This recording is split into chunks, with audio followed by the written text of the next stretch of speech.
Hello, welcome back or welcome to my channel. It is Sunshine Lorena and this is going to be my very thrilling May wrap up.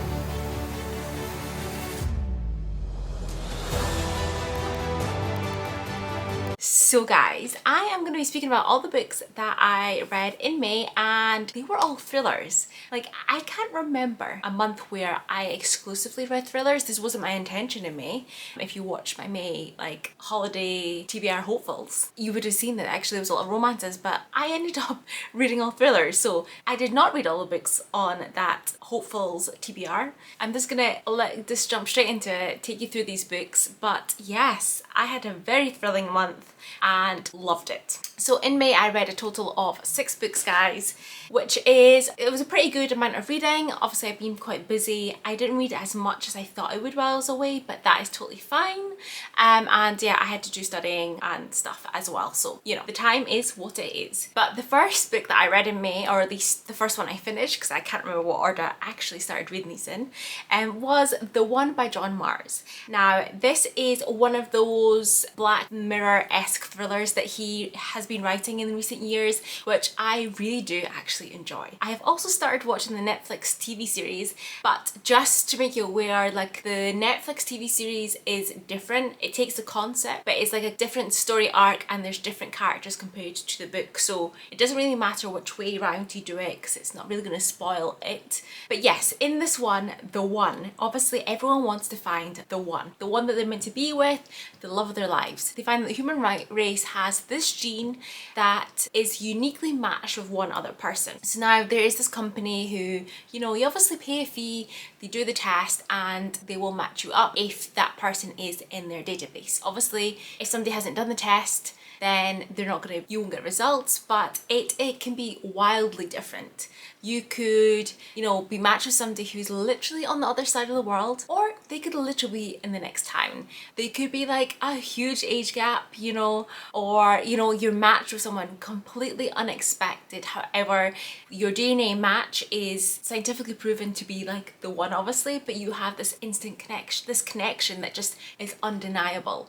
So there is this world now where there's people trying to find the one. Marriages have broken up, or relationships, because people have done these tests and then been like, I clearly have something much better with this person. But that's kind of the general theme. We do, as we normally do with John Mars's Black Mirror-esque thrillers, we follow about, I think it's about 5 different people and how the DNA match affects their lives. One of which is actually the founder of the company. And I'm not going to say too much more than that, but you follow these 5 people's kind of matched stories, and yeah, it's really good. I really enjoyed it.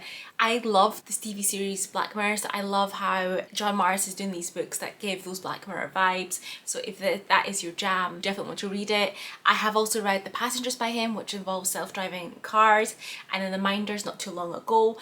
He recently brought out The Family Experiment, but before that it was The Marriage Act. All of these Black Mirror-esque thrillers, so guys, just go and check it out. I really enjoyed this one. It wasn't quite a 5 stars, but it was 4.5 stars. Really enjoyed it, the twists in it, and how it all turned out and panned out. Really enjoyed it, the build up of the characters, and I highly recommend it. Then the next book that I finished reading was 56 Days by Catherine Ryan Howard. This is a pandemic thriller. It has been on my Kindle for absolute ages and I finally got around to reading it.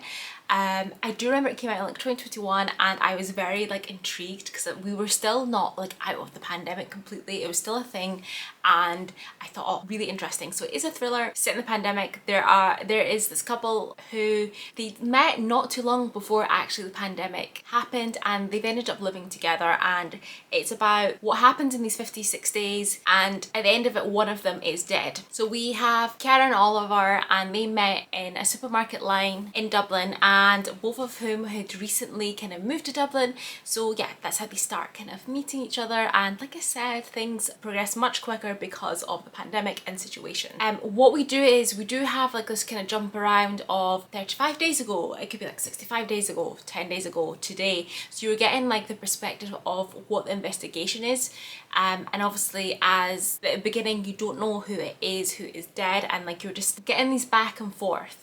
I have to say I wasn't a huge fan of this, how the back and forth was done. It's very confusing because it wasn't done in a logical order. You have your today, and maybe it was 56 days ago when they like met or whatever, and then you would go to 35 days ago and then it would jump back to 40 days ago. So I didn't kind of like that jumping around in the past timeline. I would have preferred it to kind of follow more of a linear path.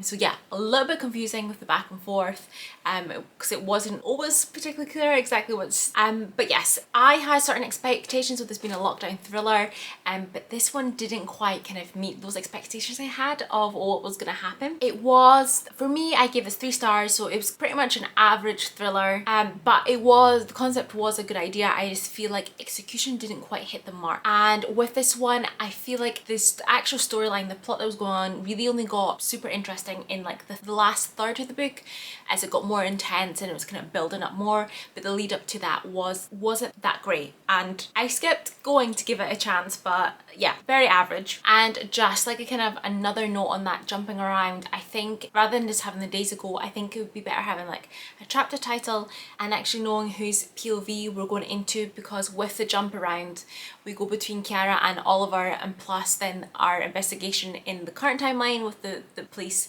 that are doing that bit. So I think POV, you know, it could have been 35 days ago Kiara, and then it would have made a lot more sense. But yeah, like I said, average thriller. It wasn't quite what I was expecting from this one, but it wasn't terrible or bad, you know. So the next one that I picked up was The Maid by Nita Prose, and this is number 1 in the Molly the Maid series.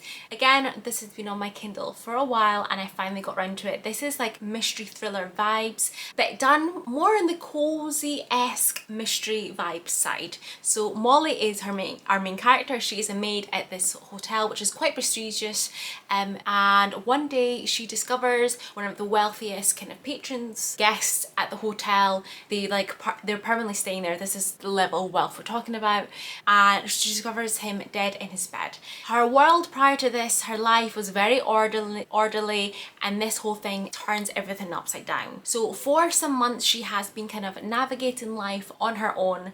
Her grandmother passed away and her grandmother is who raised her, so she has been trying to navigate life on her own. Molly is very different from everyone else around her, and she interprets people literally. So she is a neurodivergent character. It's never specifically specified exactly the type of neurodivergency that she has, and I can't specifically say if it is written well for someone who is neurodivergent, but we do get, you know, you do clearly see the way that she interacts and behaves, that she's very different because she was also raised by her grandmother. She speaks in a very old-fashioned way as well, so she uses expressions that just have not been used since like the 40s or something like that.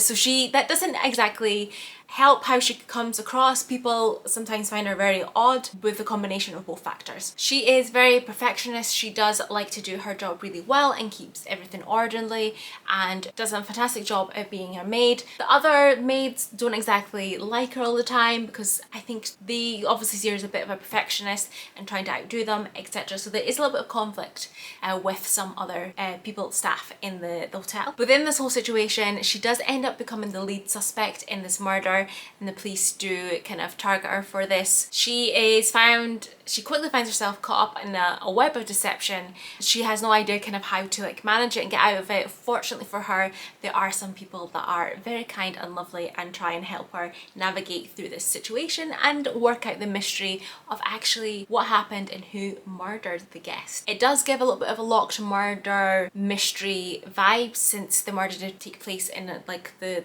room, and this gives those vibes. It's very interesting. There was a little bit of surprise at the ending as well, some reveals that I didn't quite expect.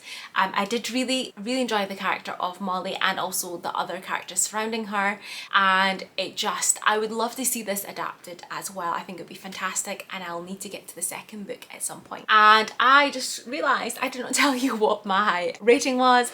I gave it 4.5 stars, really enjoyed it. It wasn't quite a 5-star, but very close to it. Yeah, loved it. The next book I finished was The 30th Candle.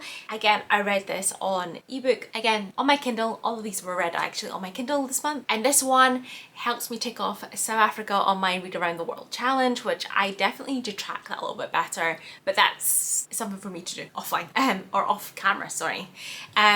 So this is set in South Africa, like I said. It's mainly set in Johannesburg. Again, this has a Netflix adaptation, but I have not watched it yet. I am very intrigued to now go and watch it that I've read the book. So we're following 4 friends who have spent their 20s navigating fast-paced life in Johannesburg, their careers, love lives, etc., friendships. And now they have their 30s just around the corner. All they know is that they have each other to count on, but it turns out that even the strongest of friendship has some secrets. They are on the verge of their 30th birthdays and everything seemed like it was going to plan, but their lives do start to kind of derail.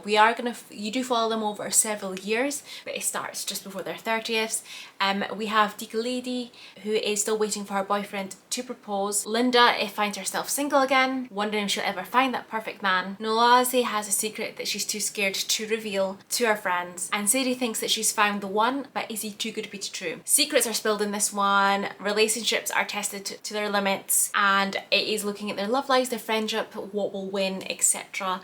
And I really enjoyed kind of getting to know these women. We do, like I said, we follow them over several years, so just before their 30th, and you follow them through of all the dramas and the secrets, because things obviously do get revealed, and it follows their friendship and how they stand to survive the test of it. There was something that happened then that did take me by surprise in this one, but it definitely was the right ending for the story in the book of this one. So I did end up upping my rating from a 3 to a 3.5 because of the ending, because it just gave that little bit extra. Like I said, I need to go and actually watch the Netflix adaptation at some point of this one, just to see how they adapted it and if I really like it. But yes, South Africa is now ticked off on my Read a World challenge. Then I picked up The Housemaid's Secret by Frida McFadden, and this is number 2 in the Housemaid series. I read this whilst I was in Sicily, and the thing about, actually in general, about Frida McFadden's thrillers, I've read a few of them, they are very, I don't know why I keep doing this, maybe because I've just been in Italy. Guys. But the thing with her thrillers are they're very great holiday reads. So I read the first one actually last year in October when I was in Portugal, and then again I read this one when I was in Sicily. They are great beach reads on the holidays. You fly through them super fast. In fact, I think they're really great summer thrillers, even though they're not necessarily set in summer, like it doesn't really give you seasons, but they are very fast paced. Really enjoy them. So this is the second one. So we are picking up again with Millie. She is the housemaid. This is sometime after the first book. It's not directly after. You do get kind of information about what's happened in between, but Millie is kind of known in like the maiding world amongst some people as someone who helps women when they're in particular situations and helps them to get out of it. She is contacted about a job, which ends up being at the perfect time because she just kind of lost another one.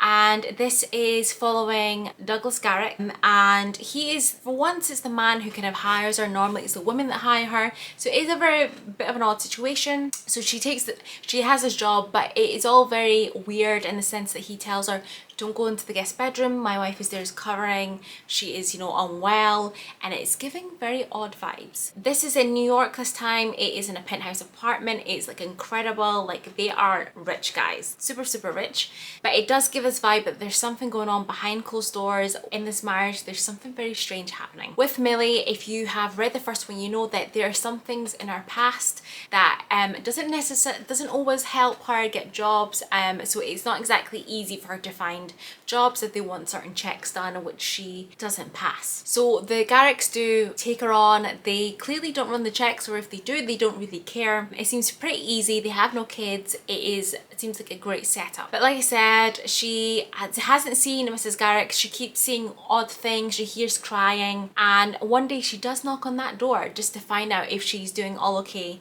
But what she sees inside changes everything, and I'm not going to say any more than that, guys, to give too much away of this one. I gave this 3.5 stars, which is a bit less than what I gave the first one.